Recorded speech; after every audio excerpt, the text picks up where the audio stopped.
वंदे पुरुषोत्तमम परम दयाल श्री ठाकुर सदैव भक्तों के साथ विभिन्न प्रसंग को लेकर चर्चा करते रहते हैं। निरंतर ठाकुर जी का प्रयास ये रहता है किस तरह से हम सबका जीवन सुखमय हो, आनंदमय हो और हम लोग सत्य और असत्य को पहचान कर सत्य की राह पकड़कर अपने जीवन को चलाएं। निश्चित रूप से जब हम जीवन को सत्य की राह पर चलाने के लिए प्रयास करते हैं, बाधाएं आ सकती हैं, अनेकों प्रकार का अवरोध आ सकते हैं, लेकिन अगर लक्ष्य हमारा सही है और उनके प्रति हमारा विश्वास है, निश्चित ही हम उस बाधा को अतिक्रम अवश्य करते हैं और अतिक्रम करके हम अपने लक्ष्य तक पहुंचने में कामयाब हो पाते हैं। आज एक विषय पर चर्चा हो रही थी और वो विषय है, एक होते हैं किसी का विरोध करना और एक होता है निरोध करना। दोनों शब्द एक दूसरे से मिलता जुलता है, लेकिन इस निरोध और विरोध के बारे में हमें समझना पड़ेगा।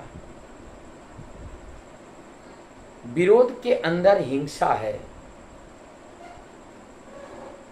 ये विरोध क्रूरता लाती हैं, अहंकार लाती हैं। कहीं पर कोई काम कर रहा है, मैंने जाके तुरंत उसे बाधा दिया, उस काम को करने से रोका। जैसे मान लीजिए किसी ने अपने थूक अंगुली में लगाकर पैसा गिनना शुरू किया, मैंने जाके तुरंत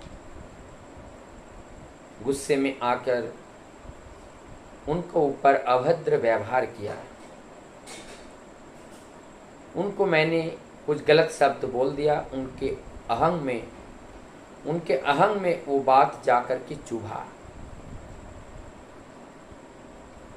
तब तो हमारी इस स्टेटमेंट का वो विरोध करेंगे।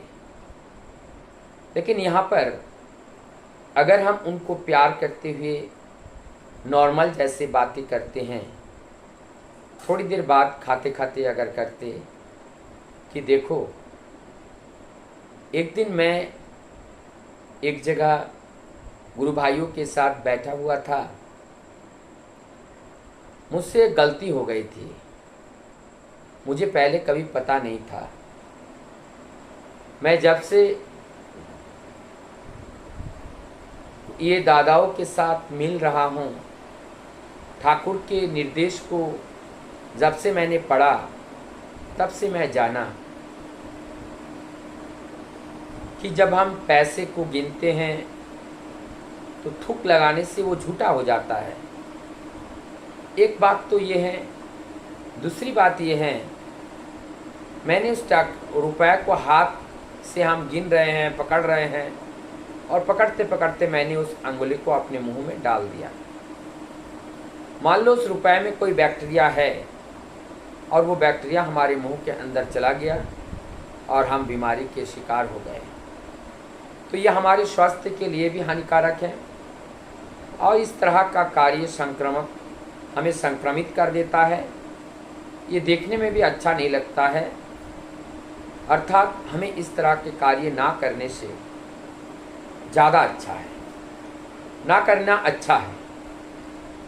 जब हम इस तरह के विनय के साथ, शालीनता के साथ, सहजता के साथ, एक मित्रवत, एक अपने भाई बंधु की तरह अगर हम बात करते हैं, तो जिन्होंने गलती किया है उनको उस गलती का एहसास हो जाता है। इस तरह से किसी असत कार्यों को रोकना इसे निरोध कहा जाता है। तो यहाँ पे समझ में आया, निरोध का अर्थ ही है बिना झगड़ा किए, सहजता के साथ प्रेम करके, दोष को उनके ऊपर ना देकर, दोष अपने ऊपर लेकर के, जब हम उस अनडिसिप्लिन वर्क हो या कोई विधि से परे कोई कार्य हो, उस कार्य को अगर करेक्ट करना चाहे तो अपने आचरण के माध्यम से उसे करके दिखाना पड़ेगा। कोई अगर पेशाब से आते हैं, लघु शंका से आते हैं, आकर के वो हाथ नहीं धो रहे हैं, हमें तुरंत उनको रिप्लाई करने से वह हमारी एक विरुद्धता की सृष्टि होगी। तो वहाँ विरुद्धता उत्पन्न ना करके हमें भी जाना है और जा करके पानी लेना है, और पानी लेकर के उनको, हमारी उस आचरण को उनको नज़र में आ जाए तो अपने आप उन्हें अपनी गलतियां का एहसास हो जाएगा। और जब उस गलतियां का एहसास होगा दोबारा वो नहीं करेगा। इसी प्रकार से हमने उनकी गलतियां को भी हमने दूर किया, मित्रता हमारा और गाढ़ा हुआ, मित्रता हमारा क्षुण्ण नहीं हुआ। इस तरह से हमारे जीवन चलने के पथ पर अनंत जो नकारात्मक चिंता, नकारात्मक ऊर्जा एवं गलत तरीके का जो चलने का जो चलन है, जो ढंग तौर तरीका है, उस सब को अगर हम बदलवाना चाहे हमारे परिवार में, चाहे हमारे अपने व्यक्तिगत जीवन में, परिवार में, समाज में, राष्ट्र में, तो सबसे पहले परिवर्तन अपने अंदर लाना पड़ेगा, अपने को ही करके दिखाना पड़ेगा। इस बार जब हम जो कर्मी लोगों को, जाजक और अधर्ज लोगों को जब आचार्य देव दादा ने बुलाए थे, तो दादा एक ही बात बता रहे थे कि जब तक जो कर्मी दादा लोग हैं, चाहे वो ऋत्विक दादा हो, जाजक हो, अधर्ज हो, मंदिर में या सत्संग कार्य में जिस कार्यों को हम सबसे ज़्यादा नीचे वाला कार्य मानते हैं, उस कार्यों को उन्हें स्वयं करना पड़ेगा। जैसे झाड़ू लगाना, पोछा देना, पोछा लगाना, ये कार्य अगर कोई कर्मी दादा कर रहा है, उस कार्य को देख करके कोई साधारण व्यक्ति चुपचाप खड़ा नहीं रह सकता है।